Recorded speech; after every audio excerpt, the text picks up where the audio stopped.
mes frères et sœurs. Moi, je m'appelle Joe, je suis anglophone, je suis ingénieur mécanique de profession, je suis marié et je viens d'avoir un enfant, gloire à Dieu. Donc aujourd'hui, l'objectif c'est de vous parler d'un sujet qui me tient vraiment à cœur. Dieu, est-ce un mythe ou est-ce la réalité? Donc à travers de cette vidéo, j'espère pouvoir vous expliquer en fait que en tant que chrétien, on a l'assurance que Dieu est vraiment réel. Pourquoi est-ce que je me suis mis dans cette recherche? C'est que j'ai commencé à faire de l'évangélisation en 2019 et face à des personnes que j'ai pu rencontrer dans la rue, je me suis rendu compte que la plupart des personnes qui ne croyaient pas en Dieu, c'était des gens qui étaient pendant leur enfance chrétiens. Et je me suis dit, mais pourquoi? Qu'est-ce qui s'est passé? Et je me suis rendu compte que d'une part, ça affecte les enfants, mais ça affecte aussi les adultes. Parce que malheureusement, dans la vie, on peut avoir des aléas de la vie qui nous fait douter de l'existence de Dieu et de l'amour de Dieu. Et c'est pour cette raison que j'ai commencé à rechercher. Donc, j'ai eu la grâce de regarder un film qui s'appelle Jésus l'enquête. Donc, j'ai eu l'occasion aussi d'avoir le livre qui est ici. Donc, Jésus l'enquête. Donc c'est un athée en fait qui voulait démontrer que Dieu n'existait pas et avec toutes ses recherches scientifiques, il s'est rendu compte que Jésus est vraiment réel, Dieu existe et il est devenu chrétien et il est même pasteur. Et au travers de ces références, j'ai commencé à rechercher davantage et j'ai connu d'autres auteurs. Donc moi aujourd'hui, mon but c'est vraiment de vous faire réfléchir ensemble, enfin qu'on puisse réfléchir ensemble à cette question importante. Dieu est-il un mythe ou est-il réel? Donc la réponse, comme je pense que vous avez compris, Dieu n'est pas un mythe, Dieu est réel. Et comment est-ce qu'on peut savoir que Dieu est réel? C'est à travers les effets que Dieu laisse sur terre.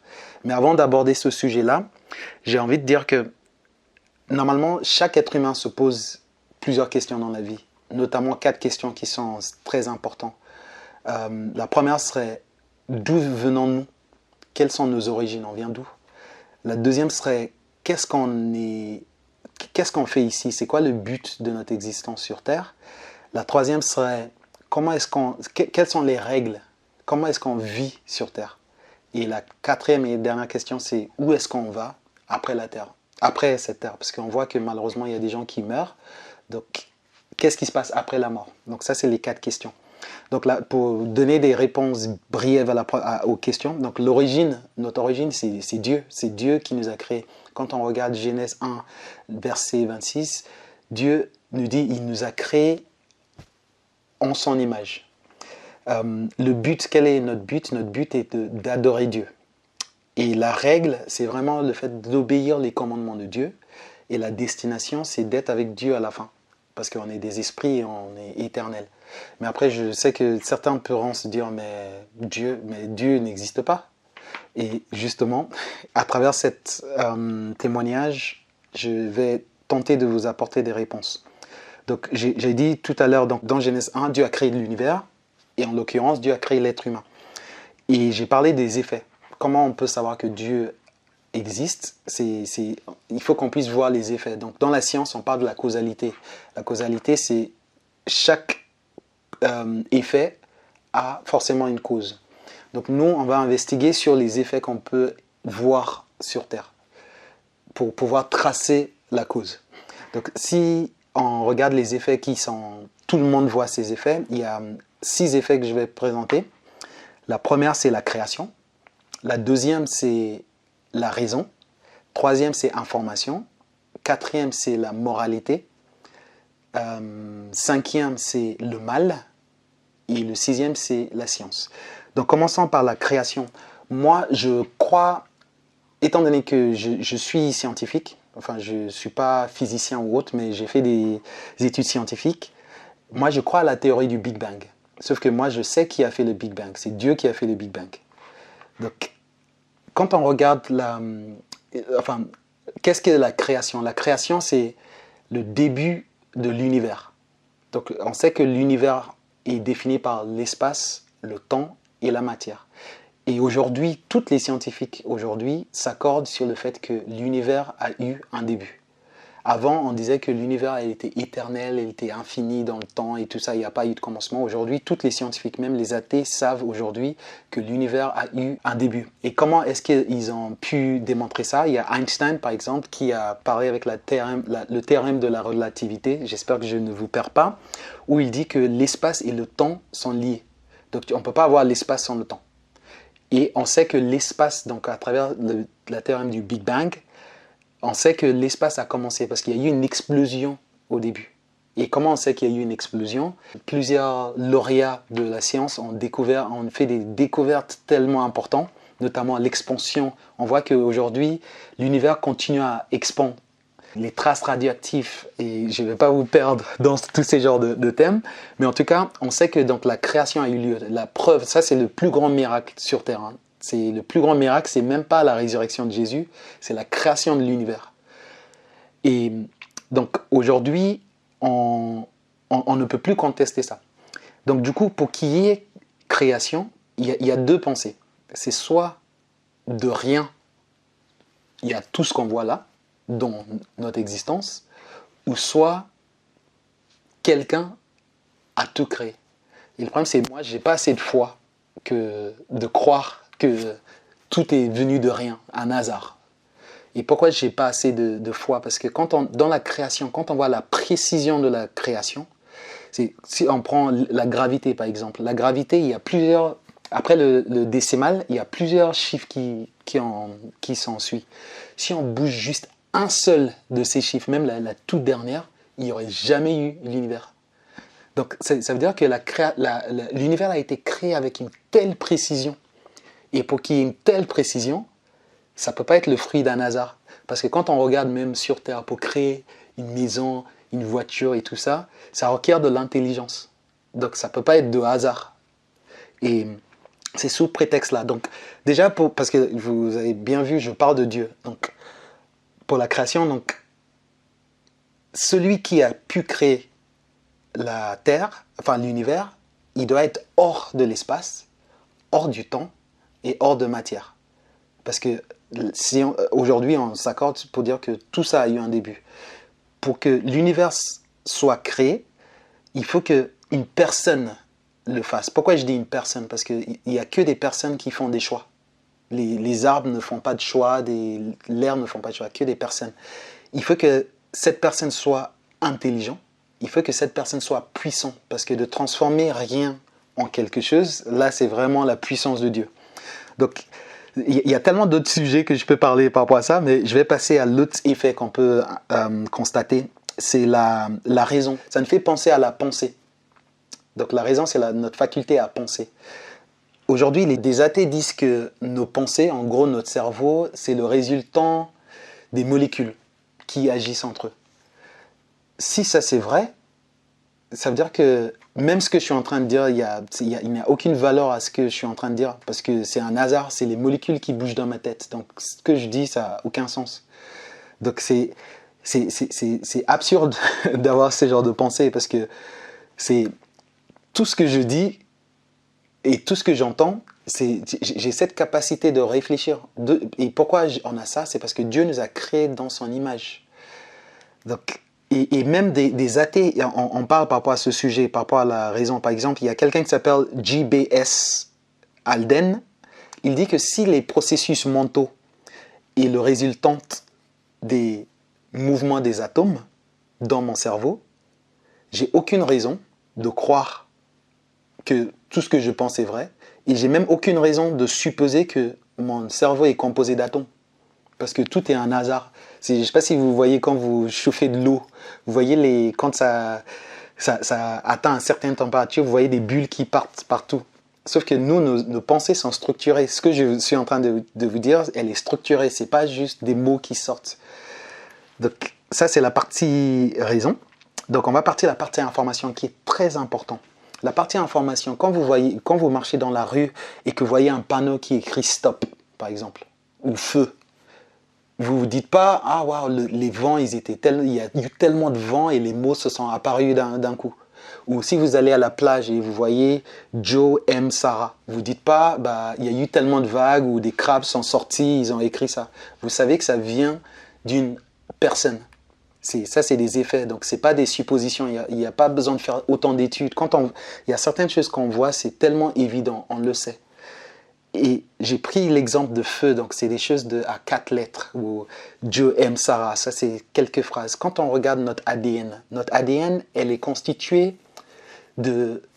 chaque cellule de notre corps est constituée d'à peu près 3,2 milliards de lettres. Et chaque lettre, elle est structurée correctement.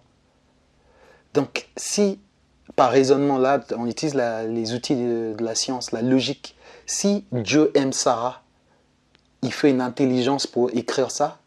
Quand on regarde l'ADN et la composition et la précision, est-ce que vous pensez que ça peut être le fruit d'un hasard? La réponse est non. Parce que, d'autant plus que l'ADN, elle a été créée depuis le début. Dès le rencontre avec le spermatozoïde et l'ovule, l'ADN est déjà formé là. Donc ça, c'est vraiment la puissance et la précision de Dieu par rapport à ça, l'information. Et même Bill Gates, que vous connaissez, donc le cofondateur de Microsoft, il dit que l'ADN, elle est comme un programme d'ordinateur, comme un software, comment on dit software? Comme un logiciel, elle est comme un logiciel, mais sauf qu'elle est beaucoup plus avancée qu'un logiciel, l'ADN. Donc c'est vraiment puissant. Maintenant, je vais parler de l'autre point qui va peut-être intéresser certaines, c'est la partie moralité.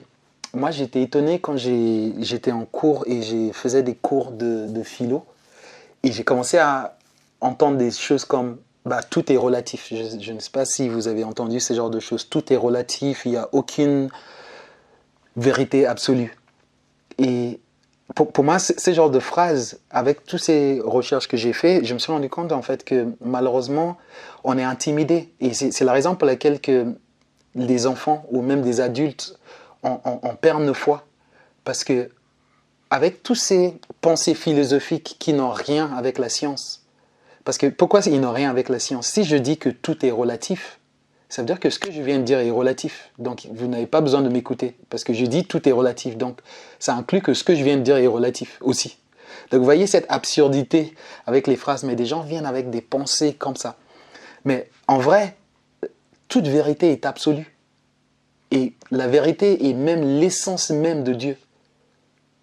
Donc, il n'y a pas de relativité. Et un exemple concret, par exemple, moi, j'aimerais bien voir quelqu'un qui... il va voir son conseiller bancaire pour demander, par exemple, 1 million d'euros. Et son conseiller lui dit, écoutez, vous n'avez que 1 000 euros dans votre compte. Et qu'il dit, mais arrêtez, tout est relatif. Ça ne marche pas. Donc si ça ne marche pas, même dans nos vies courantes, pourquoi ça doit être un critère à adopter alors qu'elle est fausse? Donc c'est pas la science, quoi. Donc en parlant de ça, donc les valeurs moraux, pourquoi je parle des valeurs moraux? C'est que Dieu, dans le cœur de chacun, les valeurs moraux sont gravées dans nos cœurs. Donc on a l'existence de qu'est-ce qui est mal, qu'est-ce qui est bien. Et c'est vraiment important de savoir, c'est vrai, on n'a peut-être pas besoin de lire la Bible pour connaître ces valeurs, parce que comme j'ai dit, c'est gravé dans nos cœurs depuis le début. Aujourd'hui, des gens, ils se disent, moi, je fais ma vie comme je veux. Et des gens disent, j'ai pas besoin de Dieu. Mais en vrai, si on adhère à ce genre de pensée, la vraie question, c'est d'où viennent tes valeurs morales? Pourquoi tu dois faire des choses bien? Pourquoi tu dois faire des choses mal?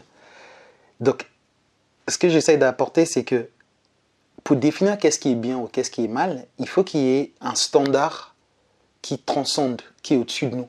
Parce que si c'est juste ce que moi je pense contre ce que vous pensez, ça veut dire que tous les deux on a raison. Donc, par exemple, Hitler, ce qu'il a fait, vu que c'est ce qu'il pense, lui, il pensait faire avancer l'humanité, il a raison aussi. Donc, vous voyez, on ne peut pas éjecter Dieu de l'équation. Et c'est pour ça que vous devez garder votre... Même quand des gens essayent de vous raconter des théories qui ne sont pas scientifiques, il faut savoir que Dieu existe bel et bien. Les valeurs moraux existent bel et bien. Sauf que des gens vont dire, moi je suis quelqu'un de bien, moi je ne suis pas comme Hitler, donc je n'ai pas besoin de Dieu. Aujourd'hui, on a des exemples comme quelqu'un comme la mère Teresa, elle a fait vraiment plein de belles choses dans la vie. Donc, elle a vraiment aidé des pauvres, notamment en Inde. Est-ce que c'est elle la référence aussi? La réponse est non. Pourquoi je dis c'est pas elle? Prenons par exemple la construction d'une maison. Ou par exemple ce téléphone-là. Moi, je pourrais dire, je pense qu'elle fait 20 cm. Je pourrais dire ça. Vous pouvez dire, bah, ça fait 15 cm. Si tous les deux on a raison, c'est absurde. Il faut qu'il y ait une référence au-dessus de nous. Et cette référence, ça serait avec un mètre. On prend un mètre et on va mesurer. On dit, ah, effectivement, elle fait tant. Et c'est pareil pour les valeurs moraux. On a besoin d'une référence qui est au-dessus de nous. Et cette référence, c'est ce que j'appelle Dieu. Dieu, c'est sa nature même. C'est Dieu qui nous a donné ces valeurs, cette connaissance de ces valeurs moraux, de bien et de mal. Pourquoi il y a le mal sur cette terre? Donc là, on arrive au cinquième point. Pourquoi il y a le mal? Des gens, ils peuvent se dire, mais tu m'as parlé avant que oui, donc c'est Dieu qui a instauré les valeurs moraux dans nos cœurs et tout ça. Si Dieu existe, si jamais il y a un Dieu, s'il existe, pourquoi il y a tous ces mal dans ce monde? Donc des athées, et notamment certains scientifiques, essayent de démontrer que Dieu n'existe pas, parce que si Dieu existait, il ne laisserait pas se passer tout ce qui se passe de mauvais. Même, là, on va raisonner en analogie. Il ne peut jamais y avoir de l'ombre sans lumière. Mais une lumière peut exister sans ombre. Donc c'est de la même manière avec le mal et le bien. Le mal ne peut pas exister sans le bien. Mais le bien peut exister sans le mal. Et donc, si je fais le cheminement, donc s'il y a de mal, forcément, il y a le bien. Et vu qu'il y a le bien, il y a Dieu. Et le bien, c'est vraiment la nature de Dieu. Le bien, c'est la nature de Dieu. Donc, on ne peut pas éjecter Dieu de l'équation. Parce que si on décide d'éjecter Dieu de l'équation, là, on a parlé de moralité, ça veut dire que tout ce que des gens peuvent considérer comme mal, en fin de compte, c'est pas mal. Parce que tu dis, bah, c'est nos molécules dans le cerveau qui agissent. Donc, tout le monde a raison, en fait. Tout est relatif. Tout est une question de préférence. Moi, j'aime le chocolat, toi, t'aimes la vanille. Mais non, justement, le mal prouve, au contraire, l'existence de Dieu. Mais après, il faut pas oublier quelle est l'origine du mal. Parce qu'à chaque fois, tout le monde dit, c'est Dieu, blablabla. Mais il faut comprendre que malheureusement, le cœur des hommes, donc quand je dis c'est grand H, est méchant. Et pourquoi le cœur des hommes, grand H, est méchant? Il faut revenir au début, au commencement. C'est le péché. Donc c'est pour ça, en fait, dans ce monde, il y aura toujours du mal. Mais on a un espoir, parce que Jésus revient bientôt. Et c'est ça l'espérance. Et en tant que chrétien, on sait que Jésus va rétablir l'ordre après. Mais revenons au sujet. Donc, le mal ne met pas en doute l'existence de Dieu. Au contraire, le mal atteste le fait que Dieu est là. Parce que sans bien, il n'y aura pas de mal. Et maintenant, la question c'est, comment, j'essaie de trouver mes mots, comment est-ce qu'on peut voir le mal? Donc, il faut savoir que nous, on est vraiment proche de nos yeux, en fait. Des fois, on ne comprend pas le plan de Dieu. Des fois, des choses mal se produisent pour un plus grand bien, après. C'est ce qu'on appelle comme l'effet papillon. Et des fois, nous, on ne voit pas. Mais il faut savoir que tout ce que Dieu fait est bon. Et tout concourt, j'essaie de traduire en français, tout concourt au bien à ceux qui aiment Dieu. Donc, je donne un prétexte, une anecdote. Moi, dans ma vie, j'ai commencé ma carrière en tant que consultant. Donc, j'étais prestataire dans une entreprise. J'ai toujours habité en une région parisienne. Et ma famille et mes amis étaient en région parisienne. Sauf qu'à un moment donné, mon patron il me dit, écoute, tu vas aller à Tours. Moi, je dis, bah non, je ne veux pas aller à Tours. Il me dit, écoute, il m'a laissé une semaine. Il m'a dit, écoute, c'est soit tu vas à Tours ou tu démissionnes. Moi, je venais juste de commencer, je ne connaissais pas tous mes droits. Donc moi, je me suis dit, je n'ai pas envie de me démissionner parce que si je démissionne, bah, ça veut dire que je n'aurai pas de chemin, ça va être galère. Je dis, je vais y aller. moi, je dis, Dieu, pourquoi tu as accepté ça? Et j'étais tellement triste. Ça, c'était en 2014. Donc, parce que c'était un changement de lieu, changement de métier, changement de secteur d'activité et tout ça. Mais grâce à cette expérience-là, je suis là où je suis aujourd'hui. Aujourd'hui, je travaille en tant que chef de projet dans l'un des plus gros projets d'Europe. Je pense que c'est le premier grand projet Europe dans le secteur en question. Mais c'est grâce à ce que j'avais vu comme du mal. Une autre anecdote, c'est quelqu'un qui avait, malheureusement, elle a été violée. Et elle pensait, est-ce que j'avorte l'enfant ou pas? Elle a décidé de garder l'enfant. Sauf que cet enfant, quand on voit ce qu'il a fait plus tard dans sa vie, il a amené l'évangile partout dans le globe. Mais à travers cette expérience, vous voyez la plus grande cause, mais la plus grande exemple que je peux citer entre comment est-ce qu'on transforme le mal en bien, c'est la personne de Jésus. Jésus, il a souffert, il a été crucifié. Donc ça, on voit la démonstration du mal. Mais quand on voit le bien associé à ça, c'est grâce à ça qu'on est tous sauvés, quand on le croit. Le mal ne disqualifie pas l'existence de Dieu. En gros, le fait qu'il y a le mal prouve que Dieu existe. Et maintenant, je vais terminer par la science. En fait, j'ai rencontré tellement de personnes qui me disent que, écoute, je te respecte, toi, t'es dans la foi et tout, c'est cool. Moi, je suis quelqu'un de cartésienne, moi, je suis rationnel, moi, je suis homme de science, moi, moi, je crois à la science. Mais juste pour clarifier les choses, la science ne dit rien. C'est les scientifiques qui parlent. Donc, la science, je ne peux pas dire, oui, science, j'ai besoin de parler avec toi. Non, la science ne dit rien. C'est les scientistes qui interprètent des données. Et donc ça, c'est la première chose. Mais pour que la science puisse exister déjà, la science ne peut pas exister sur du hasard. Donc toutes les personnes qui parlent des théories évolution, des choses sont évoluées hasardeusement, la science, si ça c'est vrai, la science n'existe pas. Parce que la science a besoin que la nature soit orientée vers un but précis. Donc pour pouvoir faire la science, il faut que la nature s'oriente vers un but précis. Et on voit à travers tout ce qu'on peut observer, la nature, à chaque fois, elle a toujours un but précis. Donc si on prend un exemple, un pépin ou une graine d'orange, quand on le plante dans la terre, cette graine, elle va toujours, à la fin, elle devient une orange. La graine, elle ne dit pas, là, je suis fatigué, là j'en ai marre. Ou j'en ai marre d'être un orange, j'ai envie de tester d'être une banane. Non, c'est tout se conduit comme ça, toujours. Et qui est responsable de ça? C'est ça la question qu'on doit se poser.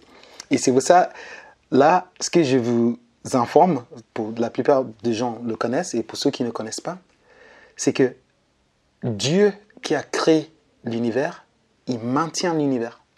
C'est pour ça que tout se passe toujours comme ça. Demain, on ne se dit pas, ah ouais, je ne suis pas sûr si le soleil va se lever demain.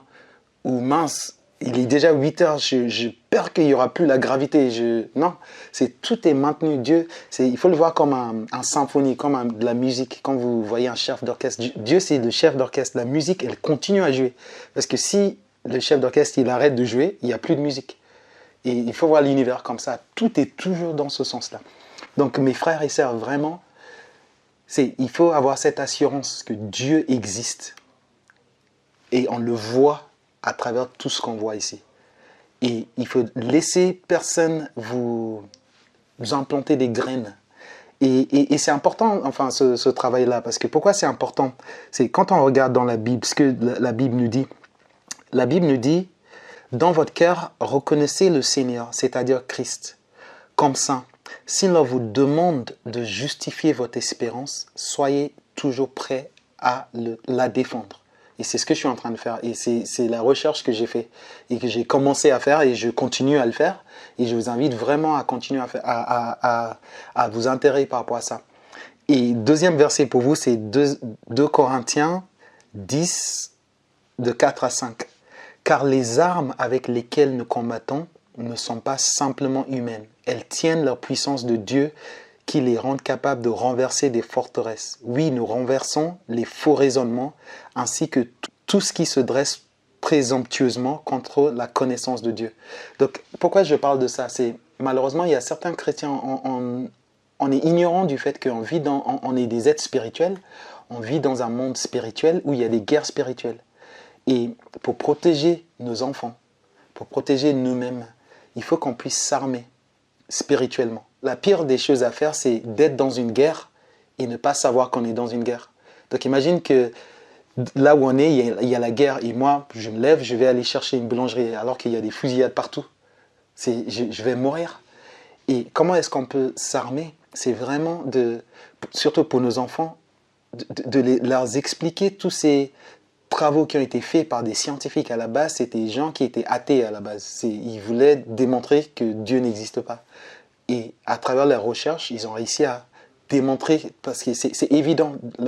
Déjà, Dieu a déjà dit que la preuve de son existence, enfin, il faut juste regarder vers le ciel pour le savoir. Quand on voit comment tout est infiniment grand, c'est un aperçu de la personne de Dieu.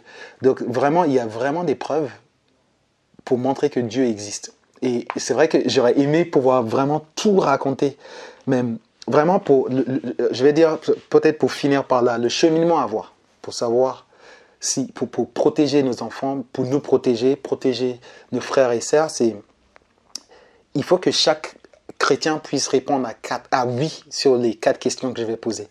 C'est: est-ce que Dieu existe? Si Dieu existe, comment on peut le savoir? La 3e question, c'est: Jésus, est-ce qu'il a réellement existé sur terre? Et la 4e question, c'est le Nouveau Testament. C'est: est-ce qu'il est fiable? Parce que c'est ça les 4 questions. Ça va être ça, nos armes spirituelles pour nous protéger. Donc j'ai abordé longuement sur l'existence de Dieu. Donc il n'y a aucune contradiction sur le fait que Dieu existe. Parce que l'univers qu'on vit, il faut que, pour que ça soit comme on le voit aujourd'hui et depuis toujours, il faut que la personne qui l'a créé soit une personne, il faut penser, il faut le décider, il faut qu'il soit puissant, il faut qu'il soit intelligent. Quand on voit l'ADN, comment tout est précis, il faut que la personne soit immatérielle, qui ne dépend pas de l'espace et qui ne dépend pas du temps. Donc la partie de Dieu, là, j'espère que c'est compris, c'est acquis. La partie de comment on sait que Dieu existe, c'est les miracles. Aujourd'hui, est-ce que les miracles existent? Des gens disent, ouais, malheureusement, il y a des chrétiens qui ne croient pas aux miracles. Et j'avoue, même moi, au début, j'avais du mal, j'étais plus foi. Je disais, j'ai foi que les miracles sont possibles. Mais et sachant que, enfin, je parle de foi parce que foi, il faut le distinguer. La foi, elle peut être divisée en 2 parties. Foi, c'est soit croire à ou croire en. Aujourd'hui, ce que je suis en train de vous présenter, c'est de vous aider à pouvoir croire à. Parce que croire à, c'est avec des preuves. Croire en, c'est d'avoir l'espérance de se reposer en Dieu. Donc, nous, en tant que chrétiens, on croit en Dieu. On sait que c'est lui qui fait tout et qui peut tout faire. Et on croit à, parce qu'on a toutes les preuves historiques, archéologiques, scientifiques. Donc, c'est vraiment important. Donc, les miracles, moi, au début, je croyais en miracles. Parce que je savais que Dieu, il a fait des choses dans ma vie, donc c'est possible. Mais par exemple, quand on me disait que quelqu'un peut être guéri, je me disais oui, amen. Mais j'étais incrédule par rapport à ça. Mais heureusement, Dieu s'est révélé à moi parce qu'à travers des évangélisations qu'on a pu faire avec des frères et sœurs, notamment big up à mon frère Victor, j'ai vu un miracle se produire dans mes yeux. Et j'ai fait waouh! Je me disais, mais attends, mais j'ai pas montré ça, mais à l'intérieur de moi, j'ai dit, c'est vrai ou pas? Et du coup, pourquoi c'est important? Parce qu'il y a plein de gens qui parlent de Dieu. Des gens, il y a de l'athéisme, enfin, il y a des gens qui parlent du plurithéisme, je ne sais pas si c'est le bon mot. Et même dans le théisme, il y a plusieurs mouvements. Il y a l'islam, le judaïsme, le christianisme et tout ça. Il y a plusieurs mouvements. Et moi, la recherche que moi j'ai fait pour pouvoir défendre et justifier mon espérance, c'est de me dire, toutes ces personnes qui me parlent d'un Dieu qui existe sur Terre, parce qu'aujourd'hui on sait que Dieu existe pour que l'univers puisse être là, quelles sont les preuves des miracles qui ont été effectués? Parce que dans les livres sacrés, des gens disent que Dieu a fait ci, Dieu a fait ça, Dieu a fait ça. Et aujourd'hui, on a tellement de preuves archéologiques. Sachant que par rapport au miracle, par exemple, quand on parle de Jésus, Parce que c'est ce qui est vraiment important. Il n'y aura pas eu la résurrection de Jésus, il n'y aura pas de chrétianisme. Pourquoi je dis ça? Parce que quand on pense aux disciples, tout le monde avait peur quand Jésus a été pris par les armées. Tout le monde a renié, tout le monde s'est fui. Et Pierre, il a renié Jésus 3 fois. Quand les disciples ont vu la résurrection, ils ont tous donné leur vie en martyr. Donc pourquoi je dis ça? Personne ne va mourir pour quelque chose qu'il sait être faux. Des gens peuvent mourir pour des choses qu'ils pensent être vraies. Mais personne ne va mourir pour quelque chose qu'ils sait est faux. Et eux, ils ont changé complètement. Parce que la résurrection, ça, c'est cet miracle.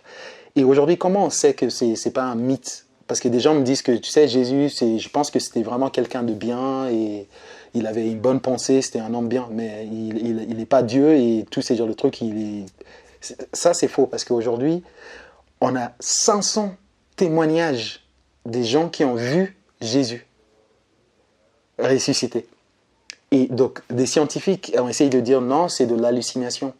Mais sauf que scientifiquement parlant, c'est impossible que 2 personnes fassent la même hallucination. Impossible. C'est la même chose. C'est comme si on dit on était 5 et tous les 5 on a eu le même rêve. C'est pas possible. Donc, ces 500 personnes ont réellement vu Jésus. Et il y a des sources même hors la Bible. C'est ça qui est important. Il y a des sources hors la Bible.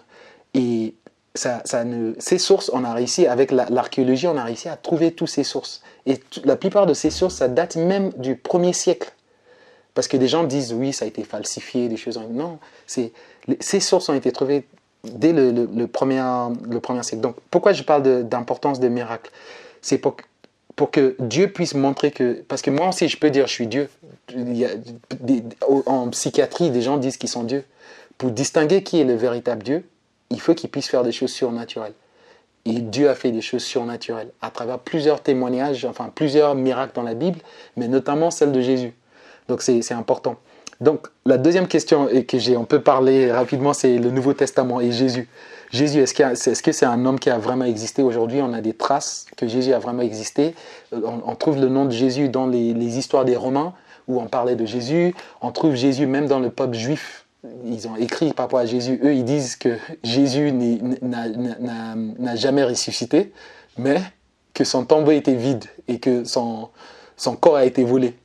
Donc, en gros, ce qu'on doit retenir, c'est que Jésus n'est pas sur le tombeau. Donc, ce qui est faux, c'est si on a volé un corps, on aurait trouvé depuis tout ce temps, mais on ne va jamais trouver. Pourquoi? Parce que Jésus est ressuscité, il est vivant. Donc, il y a tellement de preuves de l'existence de Jésus sur terre. Et Jésus, sur terre, il a dit que la parole de Dieu est la parole de Dieu. Il a dit que le Torah est la parole de Dieu. Donc si quelqu'un me dit, moi, dans 3 jours, je vais ressusciter d'entre les morts. Et il le fait réellement. Et il me dit que la Torah, c'est la parole de Dieu, c'est la Torah, c'est la parole de Dieu. Et pourquoi ce miracle est important? Parce que si tout le monde ressuscitait, si c'était juste comme ça, à coin de la roue, si je dis, ah, Jésus s'est ressuscité, tu dis, et alors? Moi, mon oncle, il s'est ressuscité hier, et même ma voisine, elle s'est ressuscitée. Et en plus, ça me fait chier pour mon oncle, parce que je vais devoir restituer l'héritage. Tu vois? Non, c'est vraiment un vrai miracle. Et c'est pour ça que c'est important. Et c'est comme ça que Dieu manifeste. Et c'est pour ça que Dieu communique avec nous. Et Dieu, il n'a pas fait des miracles tout le temps. Hein. C'est pour ça qu'il faut distinguer les provisions de Dieu et les miracles de Dieu. Les provisions, par exemple, je veux un travail. Dieu il fait la provision que je puisse avoir un travail. Un miracle, c'est vraiment un truc surnaturel. Ça veut dire que ça défie la loi de la nature. C'est le fait que je veux pouvoir manger, je ne défie pas la loi de la nature. Dieu fait des provisions. Et Dieu, il n'a pas tout le temps fait des miracles. À chaque fois que Dieu faisait des miracles, c'était vraiment pour envoyer un message. Donc, soit à travers les prophètes, comme par exemple quand on regarde Moïse, les miracles, le fait de séparer, c'est vraiment pour envoyer le message à son peuple. Tu vois? Et avec Jésus, c'est vraiment d'envoyer ce message du salut qu'on est en train de parler, le fait de former des disciples, d'aller partout dans le monde. Donc, c'est vraiment important cet aspect miracle. Donc, si Jésus dit que la parole de Dieu, donc le Torah, est bien, et la vraie parole de Dieu, on peut se dire, mais et du coup, le Nouveau Testament alors? Il faut se rappeler que par rapport au Nouveau Testament, aujourd'hui, on a trouvé je pense, à peu près de 6000 exemplaires de la Bible, qui datent à peu près de, oui, plusieurs siècles, 3 siècles à peu près.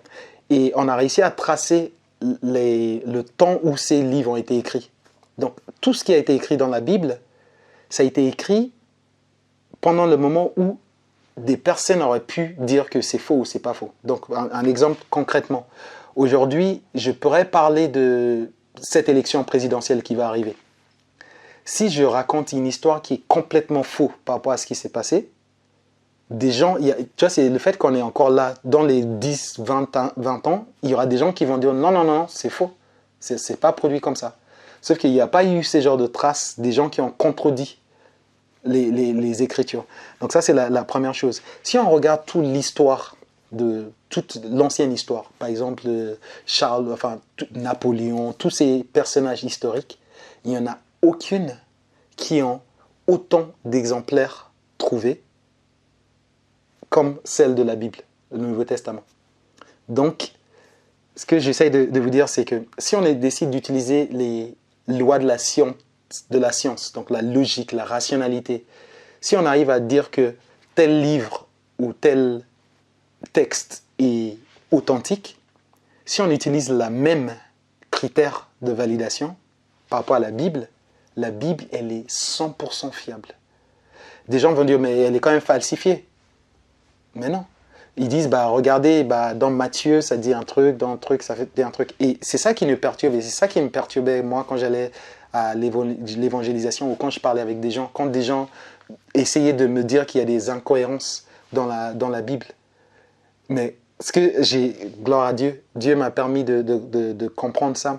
Et j'espère que Dieu va vous permettre aussi de comprendre ça. C'est que la Bible n'a jamais été falsifiée. Pourquoi la Bible n'a jamais été falsifiée? Parce qu'on a trouvé celle qu'on utilise aujourd'hui, et avec ce qu'on a trouvé archéologiquement au 1er siècle, enfin 1er, 2e, 3e siècle, c'est exactement la même Bible. Donc, je vous encourage tous vraiment à garder la foi, pas juste la foi croit en, mais aussi la foi croit à, parce qu'on doit pouvoir justifier et expliquer la raison de notre croyance en tout amour, tout respect. Le but, c'est pas de... Parce que je comprends la frustration, parce que pour nous, les chrétiens, c'est tellement évident, tu vois, on est tellement joyeux de voir ce que Dieu a fait, on voit et on est déçu, on dit, mais pourquoi tu ne vois pas? Mais il faut qu'on continue à prier pour ces personnes-là, il faut continuer à garder la foi pour cette personne-là, parce que il n'y a que Dieu qui se révèle aux gens, et il n'y a que Dieu qui peut transformer des gens. Et c'est vraiment ça que je souhaite à vous, mes frères et sœurs, vraiment garder, persévérer.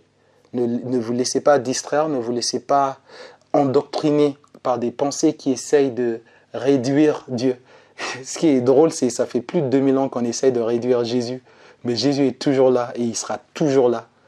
Donc gardez la foi. Pour terminer, donc les types de recherches que j'ai fait et les œuvres que j'ai pu trouver beaucoup d'informations. Donc je vous ai parlé de Jésus l'enquête, où il y a pas mal de ressources scientifiques, dans le sens archéologique, historique, scientifique. Il y a ce livre, c'est en anglais, donc je n'ai pas assez de foi pour être un athée. Donc je vous ai démontré par un exemple. Moi, croire que de rien, tout est arrivé, sans l'intervention de quelqu'un, moi, je n'ai pas ce genre de foi. Moi, je crois que de rien, tout est arrivé parce que Dieu a créé. Et après, j'ai trouvé récemment un livre que je suis en train de lire, parce que moi, je suis anglophone, comme je vous ai expliqué, donc il y a pas mal de ressources en anglais. Je ne trouve pas beaucoup en français, mais j'ai réussi à trouver celle-là. Donc, c'est Dieu, la science, l'épreuve. Et donc, quand on dit la science nouvelle alliée de Dieu. Donc, en fait, ce que j'essaie de dire, que sans Dieu, il n'y a pas de science. Et ces genres de personnes permettent de démontrer avec des choses factuelles. Je pense que je vais lancer bientôt une chaîne YouTube pour les frères et sœurs français, parce que je trouve qu'il n'y a pas beaucoup de ressources en France où je vais vraiment rentrer dans le détail. Parce que là, j'ai dû aborder certains sujets très rapidement, et peut-être il y a des gens qui ont des questions, des choses comme ça. Donc je prie que Dieu me donne cette force pour que je puisse avoir le temps et vraiment de peaufiner cette connaissance que j'ai pour pouvoir vous fournir toutes ces informations. Et je remercie vraiment J'en profite pour remercier Nazia pour cette opportunité de vous parler et de vous partager ma passion. Donc vraiment l'amour de Dieu, j'aime tellement Dieu, j'aime bien faire toutes ces recherches, j'aime bien connaître Dieu, être encore plus en intimité avec Dieu. Et je prie que vous aussi, pour ceux qui, pour toute autre raison, toutes les raisons qui ont fait que vous vous êtes éloignés de Dieu, je prie que Dieu vous rende visite à nouveau et que vous ouvrez vos cœurs et que vous gardez votre foi parce que Jésus arrive bientôt. Je vous aime mes frères et sœurs, restez bénis. Au nom de Jésus, Amen.